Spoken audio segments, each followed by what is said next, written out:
चाणक्य के अनुसार इस तरह की नारी को लक्ष्मी का स्वरूप माना जाता है। कर गए तो सर्कस और चूक गए तो मौत।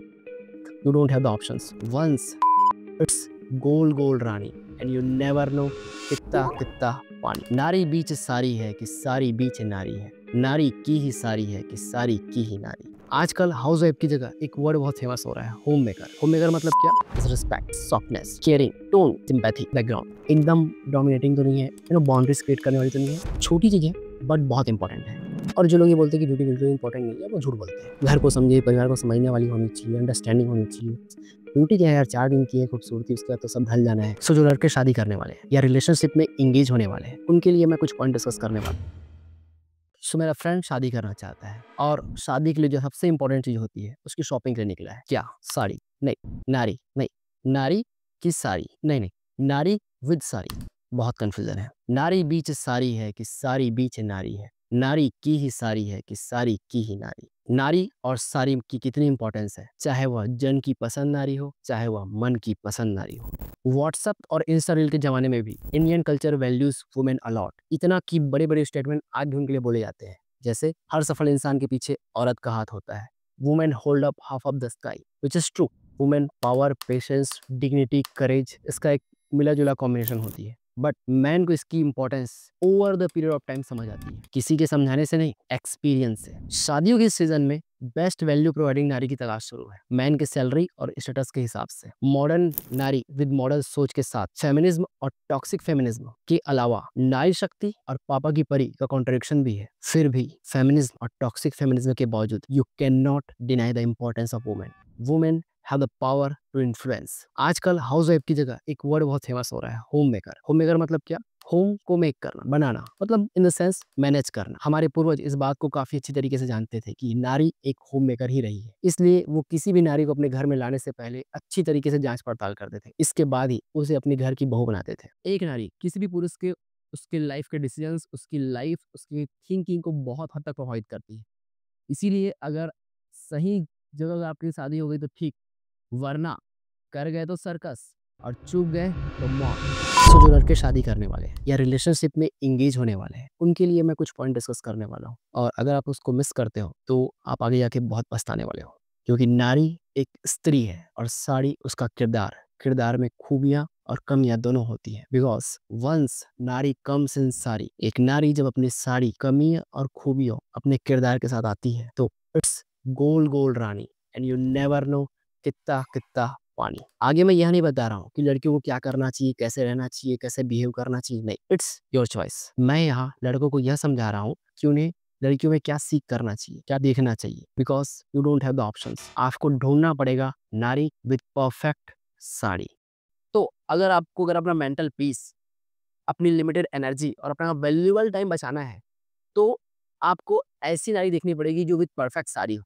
तो जो सारी क्वालिटीज एक मैन को, एक पुरुष को एक नारी में जो देखनी चाहिए फॉर हिज फ्यूचर पार्टनर, अपने फ्यूचर पार्टनर के लिए, अपने लाइफ पार्टनर बनाने के लिए, वो सारी चीज़ें मैं आगे डिस्कस करने वाला हूँ। और उसमें से कुछ चीज़ें जिनसे लड़कियां बहुत ज़्यादा अग्री करेंगी और कुछ चीज़ें ऐसी है जिससे लड़के बहुत ज़्यादा अग्री करेंगे। और एक पॉइंट ऐसा है जिससे मैन और वुमेन, नारी और पुरुष दोनों अग्री करेंगे। और जो तुम्हारे हिसाब से सबसे इंपॉर्टेंट क्वालिटी है ब्यूटी, उससे हम लास्ट में डिस्कस करें कि ब्यूटी कितनी इंपॉर्टेंट है। So the number one thing is respect. Respect किसी भी रिलेशन में बहुत इंपॉर्टेंट है। और एक लड़की के बारे में अगर आपको जानना है तो आप ये देखिए कि अपनी फैमिली और अपने पेरेंट्स से किस टाइप से रिस्पेक्ट करती है, वो उसके बारे में किस टाइप की बातें करती है। अगर कोई लड़की अपनी फैमिली और अपने पेरेंट्स की रिस्पेक्ट नहीं करती है, then she is not good for you. Second, वो आपकी, आपके फ्रेंड की, आपकी फैमिली की किस टाइप से रिस्पेक्ट करती है, ये भी शो करता है कि वो आपके डिसीजन, आपके इन्वायरमेंट, आपके आसपास के लोगों के साथ कैसे बिहेव करेगी। अगर वो इन चीजों की रिस्पेक्ट नहीं करती, आपकी फैमिली रिस्पेक्ट नहीं करती, आपके फ्रेंड्स रिस्पेक्ट नहीं करती है, तो इवेंचुअली ये आपको हॉर्न करने वाला है और ये रिलेशन या इस टाइप की जो नारी है वो आपके लिए सूट नहीं करेगी। इसके अलावा आपके डिसीजन की जितनी रिस्पेक्ट करती है, अगर आपने किसी चीज में डिसीजन लिया है, अगर वो उससे अग्री नहीं कर रही है या अग्री कर रही है, तो उसको किस तरीके से शो करती है, ये भी एक बहुत ही इंपॉर्टेंट फैक्टर है किसी भी नारी का। अगर आपके डिसीजन को थ्रैश कर देती है, बिल्कुल रिस्पेक्ट नहीं करती है, आपकी थिंकिंग को भी वैसे रिस्पेक्ट नहीं करती, तो आप कंटिन्यूअसली एक टॉक्सिक रिलेशनशिप में रहने वाले हैं। इसके अलावा अगर उसकी खुद की वैल्यूज हैं जिसपे वो हमेशा खरी उतरती है, अपनी वैल्यूज से समझौता नहीं करती है और उसकी वैल्यूज भी अगर ऑथेंटिक है, then she is a good girl. अपनी वैल्यूज पर रहने वाली लड़की हमेशा एक नारी विद परफेक्ट सारी होती है। Second one is softness. Softness में नंबर वन एस्पेक्ट है केयरिंग। वो अपने आसपास की चीज़ों को लेके, अपने आसपास के लोगों को लेके कैसी केयरिंग है, कितनी केयरिंग है। केयरिंग इन द सेंस ये नहीं किसी बेबी को, किसी पप्पी को देख के क्यूट बोलना, उसकी केयर करना, वो नहीं। अपने आसपास के लोगों को लेके, उनके साथ जो उनका उसका रिलेशन है उसको लेके कितनी केयरिंग है, वो किस टाइप से बिहेव करती है, अपने रिलेशंस को कैसे मेंटेन करती है, that speaks a lot about a woman. तो नारी एक्चुअल में जो होम मेकर होती है वो इसीलिए होती है क्योंकि वो घर के सभी रिश्तों को सहेज के रखती है, अपने आसपास के लोगों के साथ को सहेज के रखती है। अगर किसी नारी के साथ आप रिलेशनशिप में भी हो, just relationship, not you are not married, still उसका ये बिहेवियर आपको काफी अफेक्ट करता है। इसमें नेक्स्ट वन है टोन।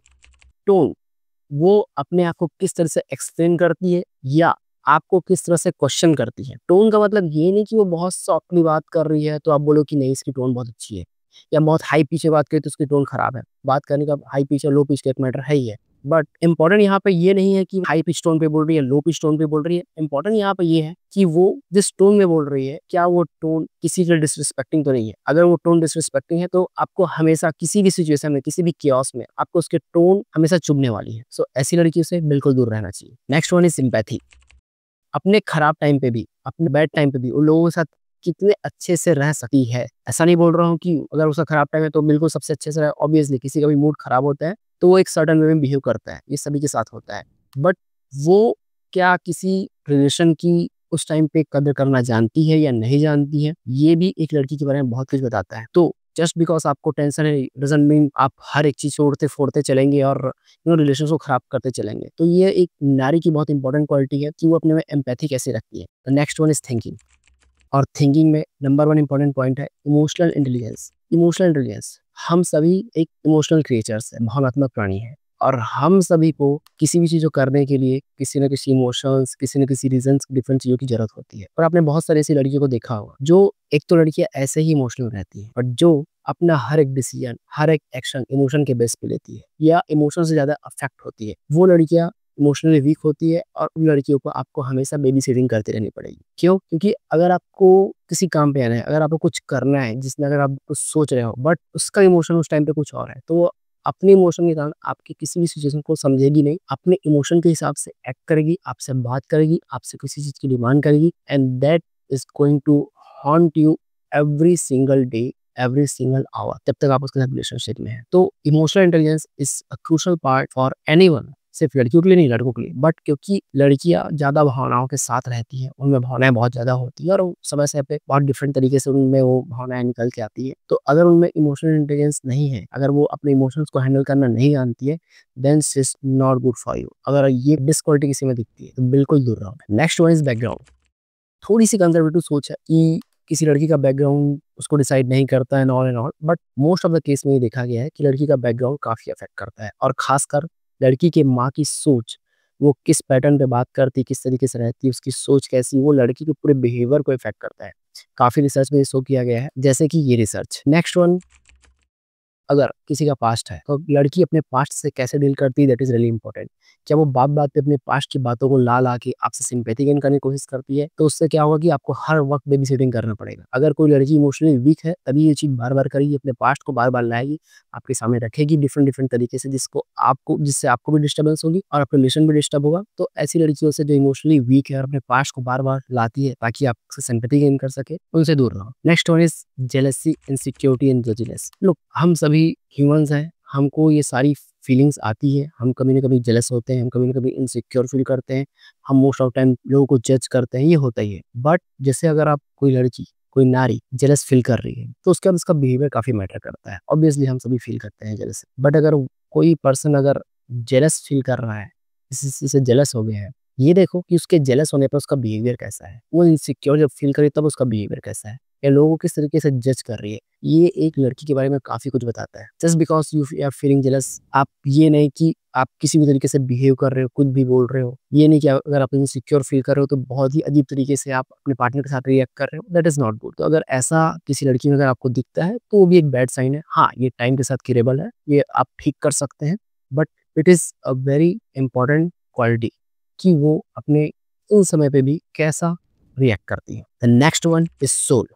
चाणक्य ने कहा है कि शांत स्वभाव की लड़कियां लक्ष्मी के समान होती है, और उन्होंने अपनी चाणक्य नीति में बहुत सारी शिक्षित, संस्कारी and all and different different चीज़ों के बारे में बात की है, जो आज के टॉक्सिक फेमिनिज्म के चल रहे हवा में घी का काम करता है। सोल इसमें नंबर 1 एस्पेक्ट है काइंडनेस। एज अ पर्सन वो कितनी काइंड है, ये उसके कैरेक्टर के बारे में काफ़ी कुछ बताता है। अगर वो काइंड है तो डिफरेंट सिचुएशन में जहाँ पे सिचुएशन राइट नहीं रहेगी या लोग उसके फेवर में नहीं रहेंगे, उसकी काइंडनेस शो करेगी वो कितनी स्ट्रांग और पावरफुल लड़की है। Next one, how she adjust in her personal space. वो अपने पर्सनल आसपास के लोगों के साथ, उसके जो क्लोज वन है उनके साथ अपना पर्सनल स्पेस कैसे एडजस्ट करती है। एकदम डोमिनेटिंग तो नहीं है, एकदम से ज़्यादा बाउंड्रीज क्रिएट करने वाली तो नहीं है। अपने क्लोज वन के साथ, ऑब्वियसली हम हर किसी के साथ बॉन्ड शेयर नहीं कर सकते, बट अपने क्लोज वन के साथ आप अपने पर्सनल स्पेस को कैसे एडजस्ट करते हो, वो भी आपके बारे में बहुत कुछ बताता है। आपको अपना पर्सनल स्पेस वो देती है कि नहीं, आपके टाइम की वो वैल्यू करती है कि नहीं करती। आप अगर आप कुछ करना चाह रहे हो तो हर एक चीज में कहीं टांग रहने तो नहीं घुस जाती, ये भी बहुत जरूरी है। जब भी कभी आपका केओस झगड़ा होता है तो उसके बाद जो एक्शन होता है, ऑब्वियसली केओस और गुस्से में हम बहुत कुछ बोल देते हैं, बट उसके बाद भी हमारा जो एक्शन होता है वो हमारी एक्चुअल इंटेंशन को बताता है कि हाँ नहीं, हमने ये गुस्से में बोल दिया बट हमारे एक्शन शो कर रहे हैं कि हम अभी भी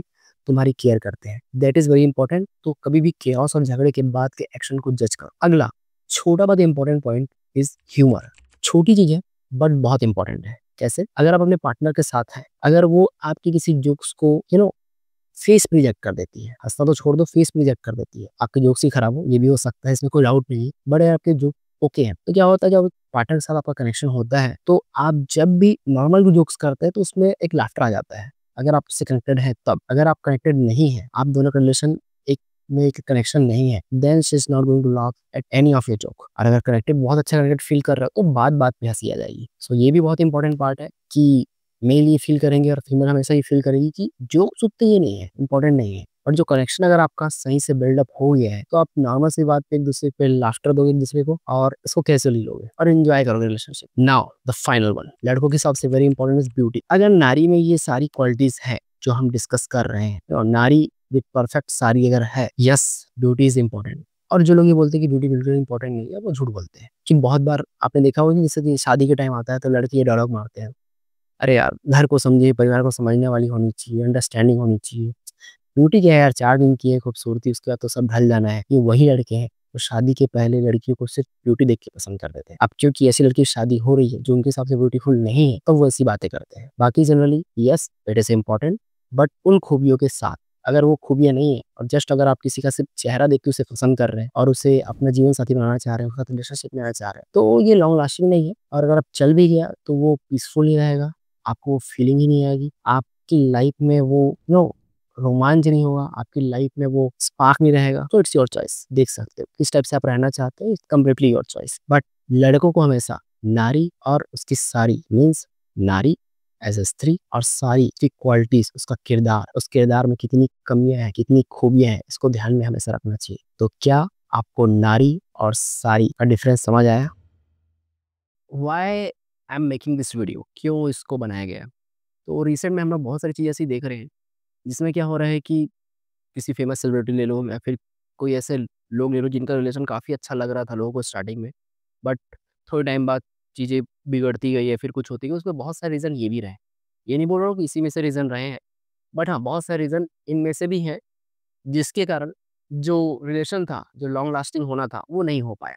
और अगर आप देखेंगे तो आपको थोड़ा-सा, आप ये चीज़ उनके रिलेशन में ऑब्ज़र्व करेंगे कि जो काइंड ऑफ बिहेवियर है, जो काइंड ऑफ उनकी थिंकिंग है, जो काइंड ऑफ चीज़ें वो कर रहे हैं, उसमें बहुत सारी चीज़ें जो मैंने डिस्कस की वो आपको उसमें से मिल जाएगी और बहुत सारी चीज़ें मैंने डिस्कस नहीं की है, जिसको बोलना हो सकता है कि वो एक्सट्रीमिस्ट भी हो सकता है या मैं बोलूँ कि वो बहुत कंज़र्वेटिव साइड भी हो सकता है और गलत भी हो सकता है। मैं ये नहीं बोलता कि हर एक चीज़ जो बोली जा रही है वो सही है। बट हाँ, ये बिल्कुल सही है कि जो बिहेवियर है, जो काइंड थिंकिंग है, उसी को आपको पहले प्रायोरिटी देनी चाहिए रेदर देन एनीथिंग एल्स। तो आप अपने रिलेशन में लॉन्ग लास्टिंग हो सकते हैं, आपका रिलेशन काफ़ी अच्छा चल सकता है and you can be with the nari with perfect sari. So thanks for watching.